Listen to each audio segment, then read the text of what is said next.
স্টেডিয়ামের রহস্যময় তরুণী ক্যামেরার ফোকাসে বারবার ধরা পড়ে রাতারাতি ভাইরাল।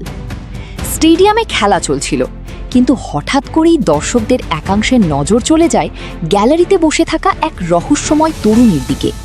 টেলিভিশন সম্প্রচারে ক্যামেরাম্যান বারবার তার দিকেই ক্যামেরা ঘুরিয়ে দিচ্ছিলেন, কখনো সাদা পোশাকে, কখনো সবুজ ঐতিহ্যবাহী সাজে, আবার কখনো কালো ও হালকা বেগুনি পোশাকে দেখা যায় তাকে।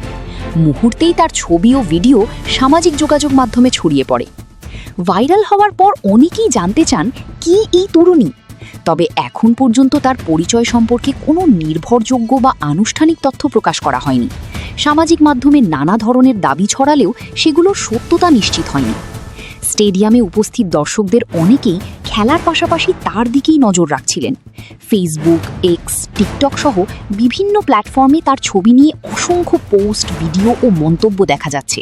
কেউ তাকে স্টেডিয়াম ক্রাশ, আবার কেউ মিস্ট্রি গার্ল নামে অভিহিত করছেন। তবে তার পরিচয় নিয়ে এখনও কেবল জল্পনাই চলছে, নিশ্চিত তথ্য সামনে আসেনি।